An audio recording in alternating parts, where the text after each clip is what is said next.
preguntarse también acá cuáles fueron los motivos, de Colón para realizar su viaje a América. Y acá uno se va a encontrar con quizás el recuerdo que yo pude tener cuando era pequeño, de cuando estudié en el colegio primario, en el colegio en la escuela, cuando tenía que pintar las carabelas de Colón, de los hermanos Pinzón, la pinta Santa María y la Niña, ¿no? ¿Qué es lo que uno aprendía cuando era chico que habían sido los motivos de Cristóbal Colón para llegar a América? ¿No?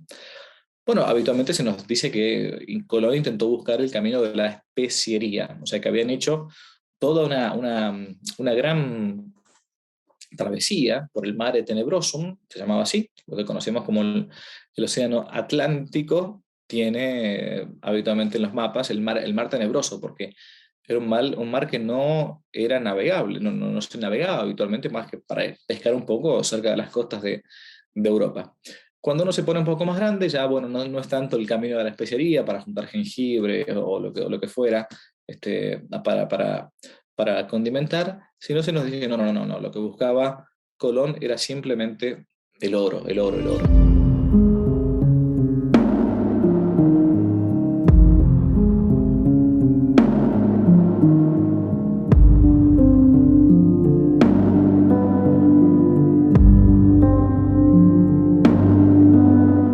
De hecho, es la visión más bien marxista de la historia, ¿no? Por eso cuando uno quiere preguntarse cuál fue el motivo verdadero de Cristóbal Colón para hacer este viaje, ¿no? Que va a tardar el primer viaje por lo menos casi un mes y medio, ¿no? Tiene que ir a las fuentes, tiene que ir a las fuentes.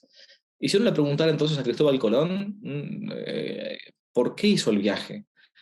Cristóbal Colón fue un personaje espectacular. La verdad que no entramos acá mucho en su propia vida, un visionario, casi una especie de profeta, un personaje muy, pero muy interesante.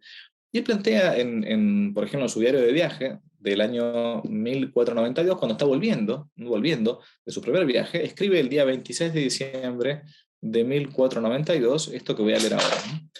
Dice así Cristóbal Colón: los que dejo en la isla La Española, la Española le va a llamar así a una de las primeras islas que él descubre, las famosas Islas Guananí, ¿no? Pleno Caribe, reunirán fácilmente un tonel de oro que encontraré al volver de Castilla, y antes de 3 años se podrá emprender la conquista de la Casa Santa y de Jerusalén. Que así protesté yo a vuestras altezas, que toda la ganancia que de esta mi empresa se gastase fuese en la conquista de Jerusalén. ¿De qué está hablando acá Colón? No está hablando del camino a la especería, no está hablando del orégano, del jengibre, de lo que fuera. Bien, es decir, es cierto, cuando había llegado a estas tierras, había encontrado oro, no tanto como se va a encontrar después. La gran fiebre del oro es posterior a Cristóbal Colón. Eso es muy importante, ¿no? Los españoles no venían meramente acá porque había oro. Al principio no se sabía, no se sabía, pero algo había encontrado. Y continúa cuando constituye el mayorazgo el 22 de febrero de 1498, 6 años después, escribe también esto que estoy citando. Al tiempo que yo me moví para ir a descubrir las Indias, con intención de suplicar al rey y a la reina, nuestros señores, que de la renta que de sus altezas de las Indias hubieran, que se determinasen gastarla en la conquista de Jerusalén, y así lo publiqué. De vuelta lo mismo, la Casa Santa, Jerusalén, Tierra Santa. ¿De qué está hablando Cristóbal Colón? Algo parecido va a decir en el año 1502 al Papa por entonces reinante, que era Alejandro VI, Rodrigo Borgia. Cito: esta empresa se tomó con el fin de gastar de que lo que de ella se obtuviese en presidio de la Casa Santa de la Santa Iglesia Católica. Después que fui a ella y visto tierra, escribí al rey y a la reina, Fernando e Isabel, mis señores, que durante 7 años yo le pagaría 50.000 soldados de a pie y 5.000 de a caballo en la conquista de la Casa Santa, y durante 5 años otros 50.000 de a pie y otros 5.000 a caballo, que serían 10.000 soldados de a caballo y 100.000 de a pie. Para esto, Satán ha impedido que mis promesas fuesen mejor cumplidas. ¿De qué está hablando el gran almirante? ¿De qué está hablando don Cristóbal Colón? está hablando de su deseo, de su finalidad. Muy brevemente, no es, en primer lugar, no es que Colón, no es que se creyese que la Tierra era plana, como muchas veces se nos dice. Ya nos encontramos con las estatuas de los emperadores, con el globo terráqueo en la mano, con las estatuas o las pinturas de los reyes, al rey de Francia, con el cetro en una mano y en el otro lado del mundo, redondo, completamente redondo, como una pelota. Colón, hay que situarlos en el contexto, nos encontramos que en el año 1453 había caído Constantinopla, la antigua sede del Imperio Romano de Oriente, y comenzaban a invadir de vuelta los turcos, comenzaban a invadir nuevamente Europa, y entonces se temía que esto fuese en avance. Por lo tanto, había que contrarrestar todo esto y había que ayudar sobre todo a los cristianos que se encontraban en Medio Oriente, puntualmente en la Casa Santa, en la Casa del Señor, en Nazaret, en el Santo Sepulcro, en los lugares sagrados, como se les llamamos, la Tierra Santa, que fuesen no solamente invadiendo más todavía, sino masacrando a los cristianos.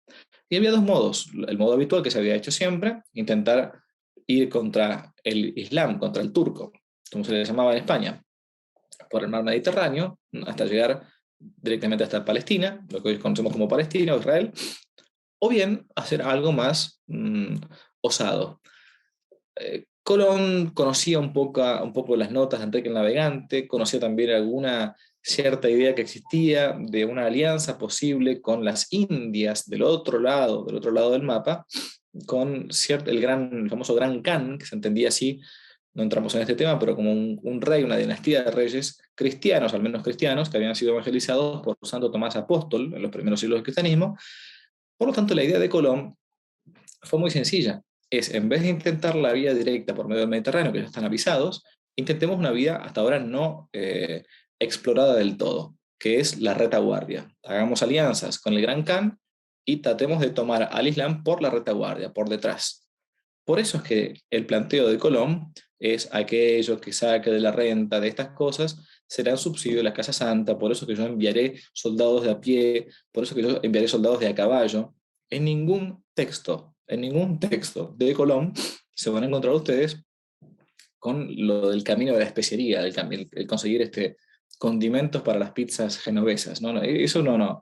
Eso vendrá en todo caso después, que sí, cierto, como el caso del oro, se va a encontrar entonces la posibilidad de también comerciar con las cosas de América, lo que hoy llamamos América.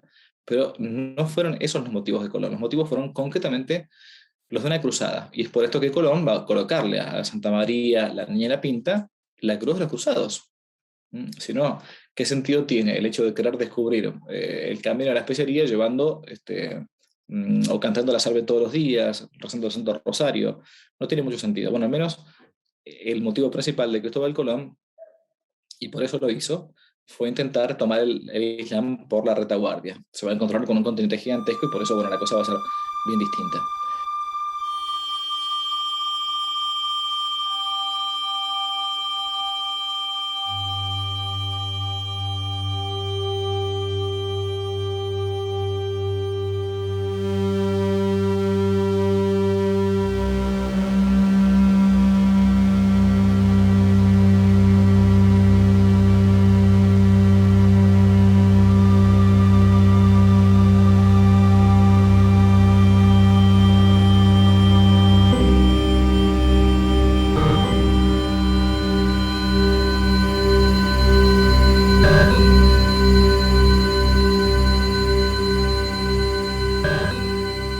Bueno, la figura de Colón es una de las tantas representaciones, digamos, que se están atacando, simbólicas, porque digamos, hay que entender que esto es, digamos, lo que llamamos usualmente batalla cultural o contracultura o posmodernismo, es un ataque integral contra la identidad, como digo siempre. Es decir, que se nos ataca desde nuestras convicciones patrióticas, nuestro apego a la tierra, nuestro amor a la tierra y a los nuestros. Se ataca también, por supuesto, la esfera ontológica espiritual del individuo, es decir, nuestra afiliación religiosa, especialmente nuestro cristianismo, nuestro catolicismo, y por supuesto nuestra cultura y nuestras tradiciones. Por eso digo que este ataque a la figura de Colón se enmarca dentro de una guerra, de una estrategia integral contra todo lo que comporta e implica la civilización occidental cristiana. La figura de Colón no puedo decir yo que sea mi favorita históricamente. Es un hombre del que, por decirlo suavemente y con extremada humildad y cortesía, tengo muchísimas dudas. El ataque a Colón no es a la persona de Colón, esto es lo importante, porque yo en mis escritos le ataco. Pero la importancia del ataque a Colón es el ataque a la hispanidad, a la cultura hispana, a toda la trascendencia de aquellos descubrimientos y hechos heroicos, hechos que nunca se habían podido dar. El ataque a Colón no es el ataque a la persona, es el ataque a lo que llegó con él, a través de él, a toda la hispanidad, lo que generó realmente y creó la hispanidad. Vemos que eso es un discurso muy preponderante en la izquierda actual, pero no así en la anterior. De hecho, Fidel Castro era hispanista. Hay un gran escrito de Juan Domingo Perón respecto a 1492, de la cual reniegan sobre todo la corriente kirchnerista, y vemos justamente este gran quiebre cultural que ha habido en los recientes años, y yo creería fielmente que el mayor impulsor de esto es Hugo Chávez. Hugo Chávez hizo retirar las estatuas de Colón en Venezuela, y cuando estuvo en Argentina señaló a la estatua de Colón que estaba frente a la Casa Rosada, la casa presidencial de los argentinos, aclaro para nuestro público internacional, y dijo: ¿qué hace ahí? Y es muy simbólico que haya sido suplantado el descubridor o el redescubridor de América por una mujer mestiza como fue Juana de Azurduy, ¿no? Siempre esta simbología de reemplazar lo nuevo con lo viejo con lo nuevo, el hombre con la mujer, etcétera, ¿no? Generando el europeo con el mestizo, etcétera. Y Hugo Chávez no solo que suplantó a Colón, sino que además enalteció una consigna caribe. El pueblo caribe, como su nombre lo indica, de esa zona del mundo, se caracterizó porque siempre que colonizaba o que tomaba una isla, mataba a todos los varones y tomaba a las mujeres como esclavas sexuales. Entonces, había la particularidad que en las islas del Caribe, las mujeres y los hombres hablaban lenguas diferentes. Y esto es porque pertenecían a culturas diferentes. Y Hugo Chávez hizo que el ejército bolivariano, término también muy importante en el ataque a la hispanidad, él hizo que el ejército venezolano exalte una consigna caribe que es Ana Cariña Rota, significa solo nosotros somos gente, es decir, la deshumanización del otro. Y eso se vivió tanto en la era prehispánica como, por supuesto, en los gobiernos bolivarianos. Y no es casual que el socialismo del siglo XXI se jacte de ser bolivariano, precisamente porque parte de ese mismo espíritu de fragmentación, de división. Es importante ver cómo y por qué justamente fue el socialismo del siglo XXI, el socialismo bolivariano, el que vino con este ataque a la hispanidad. Y en ese sentido hay que citar a su ideólogo, como lo fue Karl Marx. Karl Marx, padre del socialismo científico, decía: en la sociedad burguesa el pasado domina el presente. En la sociedad comunista el presente domina el pasado. Es decir, el socialismo científico no es científico en cuanto se rige por la evidencia. De lo contrario, se desmontaría a sí mismo porque no funciona. Es científico primero por la dialéctica de la contradicción y segundo porque requiere ingeniería social.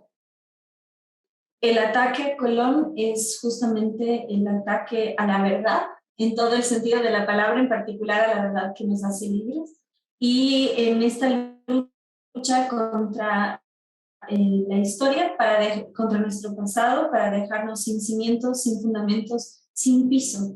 Un pueblo orgulloso de sí mismo no se deja pisotear. En cambio, un pueblo avergonzado de sí, sí. Entonces, hacerte odiar a ti mismo es una herramienta muy útil porque además le remueve el sentido de nación y hace que solamente exista dentro del Estado.